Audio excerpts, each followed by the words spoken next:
Hello again, knife lovers. Today I'm going to give some tips about the Fallkniven A1 and F1.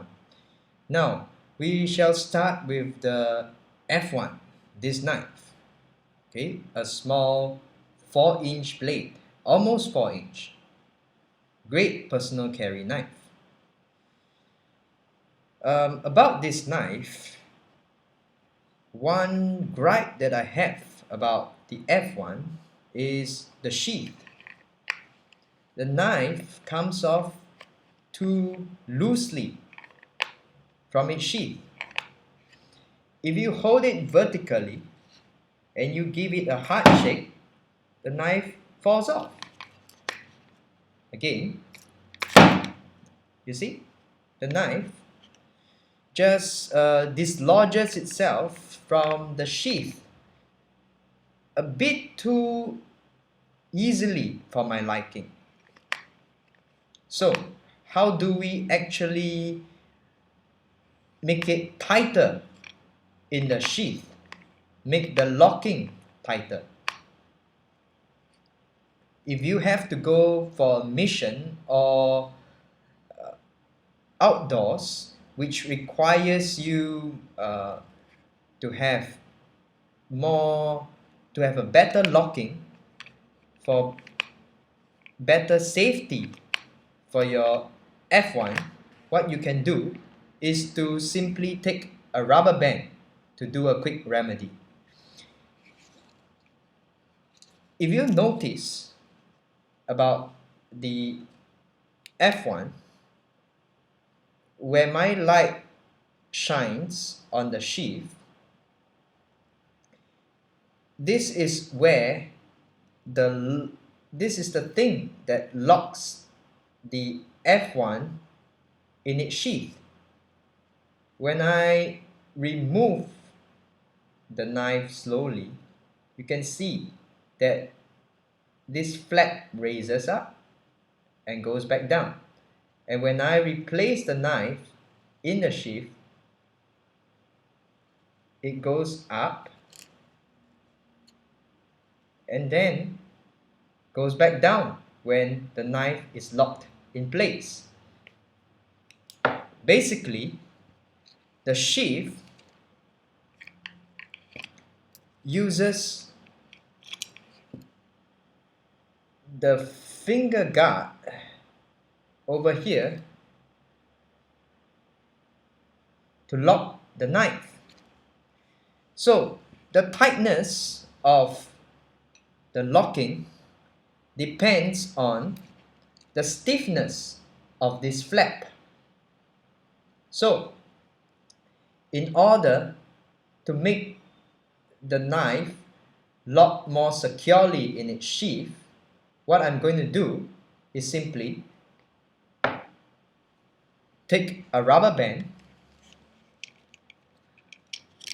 do a triple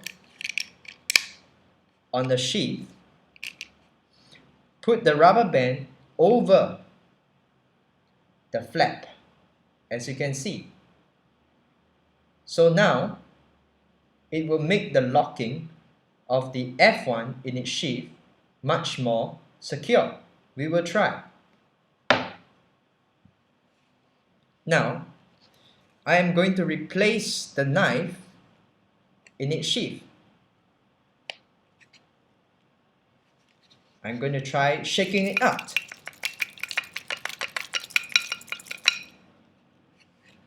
Impossible, almost impossible.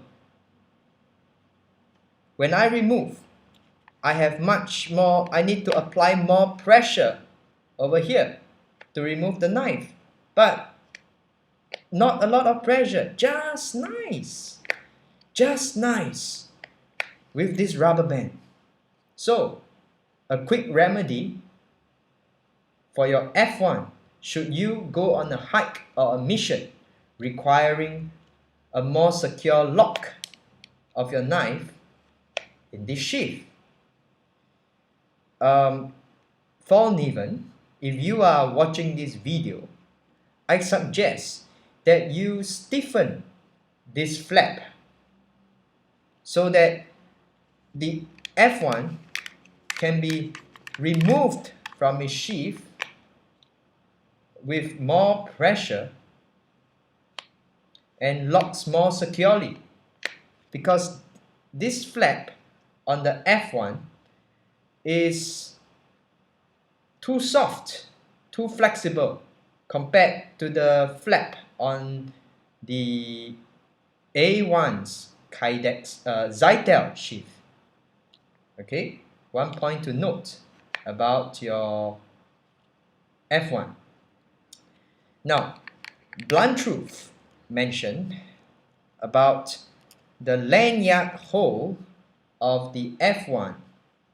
Okay, he said that it would be better if the lanyard hole goes towards the end of the handle, towards nearer to the pommel.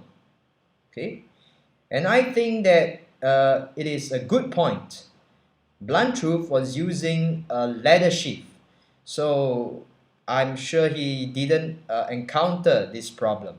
However, when you use a zytel sheath like me, and you buckle up this knife to secure it after you have sheathed the knife, the buckle, this nylon strap, completely covers the lanyard hole.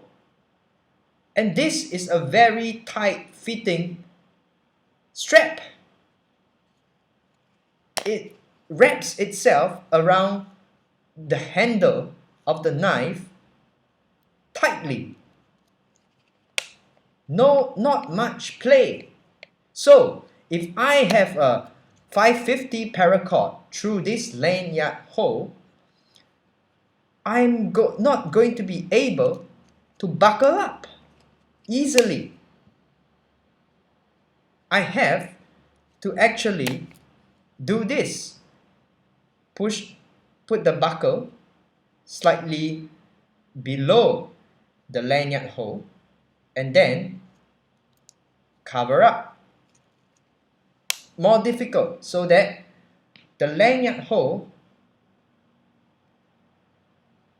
is now exposed.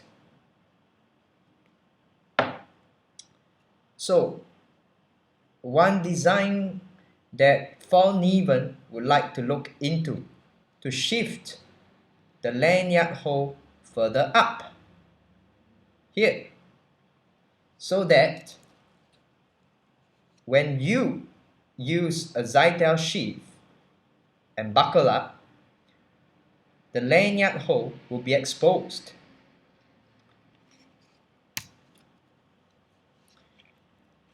One thing I noticed, maybe that's the reason why Fallkniven places the lanyard hole here instead of towards the pommel, is because if you look at the contour of the handle, you can see that it widens like a fishtail towards the pommel. And as a result, if you shift, now the lanyard hole is over here, the narrow and relatively flat part of the handle.